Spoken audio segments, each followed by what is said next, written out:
and that's really not a good use of our time. So, I'm not going to be begging you to put your phones down. I'll just count off participation points. Now, things to bring to class. Pretty basic stuff. MacBook, paper, something to write with, and a spiral notebook of 70 pages or more. Now, unless you're fully virtual, okay, which is not most of you, okay, even if we start virtual, you need a physical notebook. 70 pages or more. It can be a composition book. It can be a spiral notebook.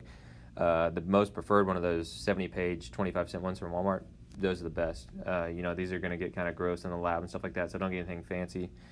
And as far as how do we set the notebooks up, we'll talk about that week 2. It's not, if your bio teacher did something crazy with the notebook setup, we're not anywhere near that involved. So I'll keep that simple, and we'll talk about that later. But get a notebook as soon as possible. We'll need those definitely starting on week 2.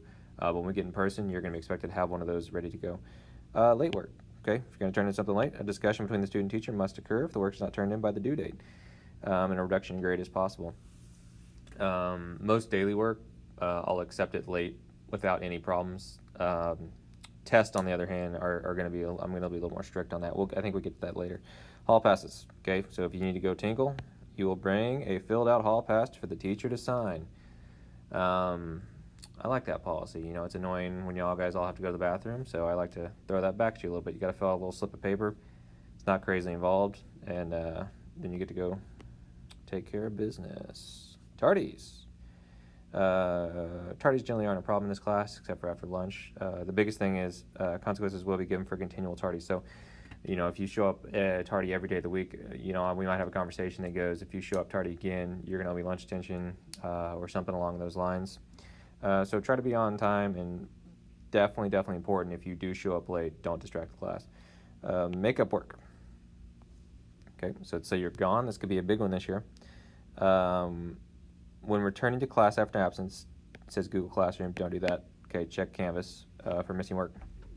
For every class miss, you have 2 classes to make up that missed work. This is big when it comes to tests.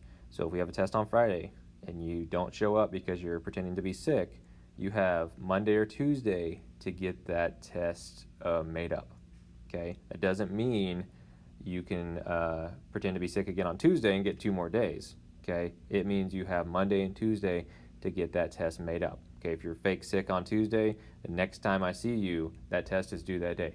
And generally, I won't let you do it in class unless we have a lot of extra time that day, so it's probably going to have to be at lunch or before school. It can be after school.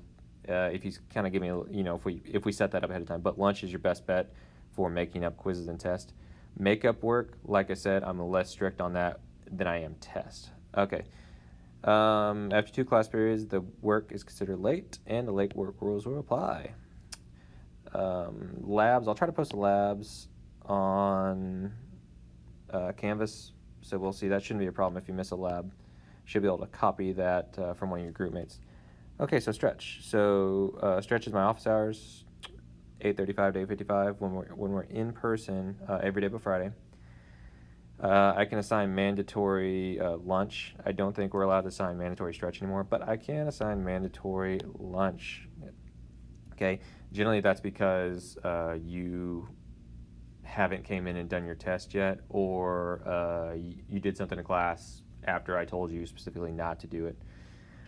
And if you're also failing or getting close to failing, I can assign that mandatory lunch. If you're ahead of the game in this class, that shouldn't be a problem. Okay, consequences for inappropriate behavior. So this is rare in anatomy.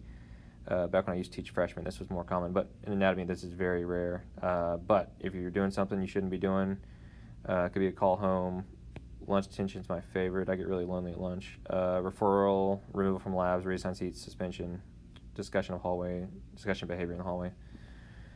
Test quizzes, approximately every 2 weeks, probably 2 to 3 weeks. Test or quizzes are both worth the same.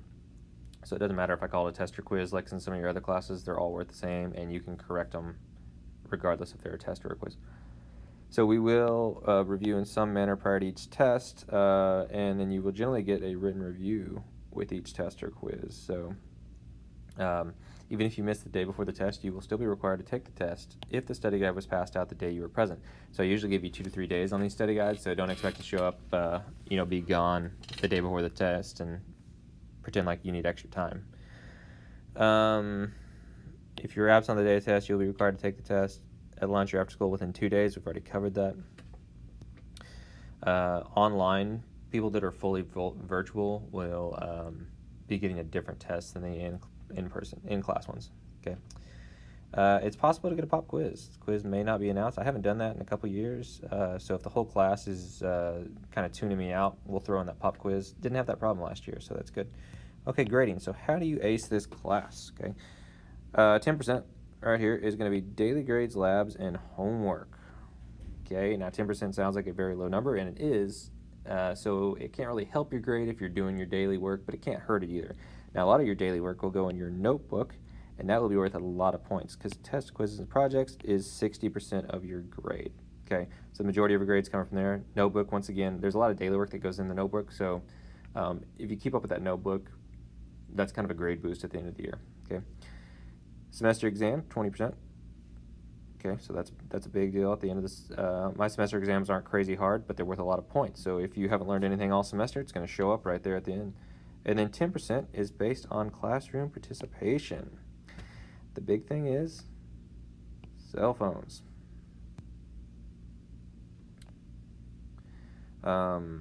So if you're on your cell phone after I've started a participation grade, you're gonna lose this 10%. And if it's a habitual, you'll drop by an entire 10%. So, you know, if you were gonna get a C in the class, now you're down to a D. Or if you were gonna get an A, now you're down to a B.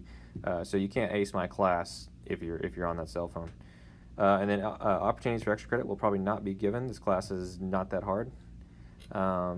If you're an A student and you did A work, you're going to get an A in the class. If you're a C student and you did C work, you might even end up with a B in the class. So extra credit is not a thing. And then it says Google Classroom, Canvas. Okay, you'll be able to access many assignments and miss work from the Canvas page. Not all assignments will be posted unless you're fully virtual, and then you'll have everything you need to be successful in the class. And then right here where you're supposed to sign your name, I have read the information. You're going to do that through a Google form, so don't worry about that on this document. And I'll give you access to that later. Anyways, y'all guys enjoy the rest of your day.